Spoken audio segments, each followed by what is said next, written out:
నమస్కారం.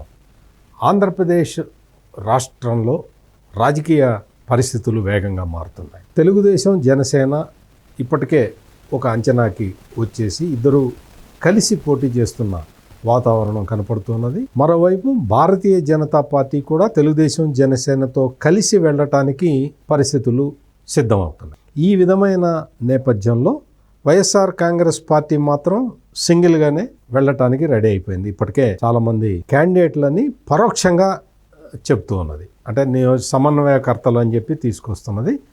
వాళ్ళే పార్టీ అభ్యర్థులు కూడా అవుతారు. వైఎస్ఆర్ కాంగ్రెస్ పార్టీ అంటే అన్ని పార్టీల కన్నా ఎన్నికలకి ముందరే సిద్ధమైనట్టు సంకేతాలు పంపుతున్నది. కానీ మొత్తం వైఎస్ఆర్ కాంగ్రెస్ పార్టీకి రాజకీయంగా వ్యతిరేక పరిస్థితులు రాష్ట్రంలో కనపడుతుంది. వాళ్ళు చేయించుకుంటున్న ఇంటర్నల్ సర్వేలో కూడా చాలా స్థానాల్లో క్లిష్టమైన పరిస్థితులు ఉన్నాయని తేలటంతో వాళ్ళు అభ్యర్థుల్ని మార్చుకుంటూ ఉన్నారు. చాలామంది ఇప్పటికే దాదాపుగా 42 నియోజకవర్గాల్లో అభ్యర్థుల్ని తీసేశారు. అంటే ఇప్పటివరకు ఎమ్మెల్యేలుగా పనిచేసిన వాళ్ళని 42 మందిని తీసేశారు. ఆ సంఖ్య ఇంకా ఎంతవరకు వెళ్తుందనేది అంచనాకి చిక్కట్లేదు. ఈ నేపథ్యంలో రాజకీయంగా నియోజకవర్గాలలో జరుగుతున్న పరిస్థితులను అంటే బ్రాడ్గా రాజకీయ నేపథ్యమే ఇందులో. అంటే అభ్యర్థుల ప్రకటనలతోటి అభ్యర్థి ఎవరు అనే అంశంతో సంబంధం లేకుండా మనం రాజకీయ విశ్లేషణని అందిస్తున్నాం.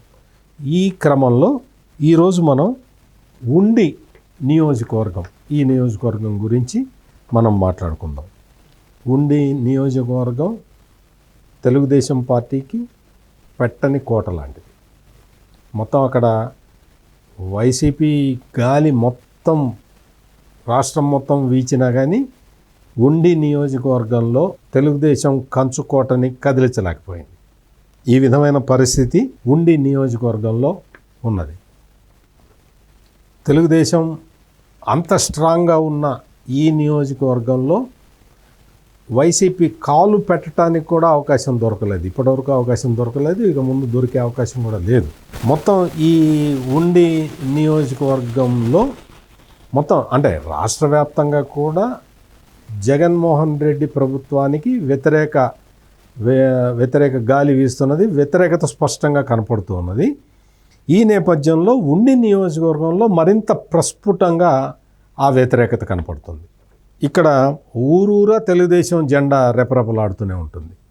వైసీపీ ఇక్కడికి లోపలికి ఎంటర్ అవటానికే సాధ్యం కాని పరిస్థితులు అయితే ఇక్కడ ఉన్నాయి. పైగా ఇక్కడ ఈసారి తెలుగుదేశం, జనసేన కలిసి పోటీ చేస్తున్నాయి కాబట్టి అసలు ఇంకా ఉండి నియోజకవర్గం గురించి వైఎస్ఆర్ కాంగ్రెస్ పార్టీ మర్చిపోవడమే మంచిది. ఇక్కడ తెలుగుదేశం పార్టీ నుంచి సిట్టింగ్ ఎమ్మెల్యేగా మంతెన రామరాజు ఉన్నారు. మాజీ ఎమ్మెల్యే శివరామరాజు, ఆయన కూడా ఉండి నియోజకవర్గానికి చాలా సేవలు అందించాడు. ఆయనకి చాలా విపరీతమైన పలుకుబడి ఉన్నది. ఆ నియోజకవర్గంలో ఆయన ఒక అందరికీ తలలో నాలిక లాంటి వాడు శివరామరాజు. గత ఎన్నికల్లో ఏమైందంటే శివరామరాజుని పార్లమెంట్ అభ్యర్థిగా పోటీ చేయించి ఇక్కడ మంతెన రామరాజుకి ఎమ్మెల్యే టికెట్ ఇచ్చారు. రామరాజు గెలిచాడు. శివరామరాజు ఎంపీగా గెలవలేదు. ఇక్కడ ఏంటంటే తెలుగుదేశం నుంచి వీళ్ళిద్దరిలో మళ్ళీ ఎవరికి అంటే మాజీ ఎమ్మెల్యే శివరామరాజుకి టికెట్ వస్తుందా, లేదు మంతెన రామరాజుకే మళ్ళీ టికెట్, సిట్టింగ్ ఎమ్మెల్యే కాబట్టి ఆయనకే టికెట్ ఇస్తారా అనేది ఒక కన్ఫ్యూజన్ తప్ప తెలుగుదేశం పార్టీ గెలుస్తుంది అనడంలో ఎటువంటి కన్ఫ్యూజన్ లేదు.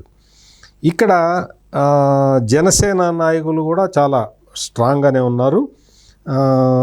జుత్తిగా నాగరాజు ఇక్కడ జనసేన తరఫున ఇన్ఛార్జిగా ఉన్నారు. తెలుగుదేశం ఒక్కదాన్నే ఢీకొట్టడమే కష్టం.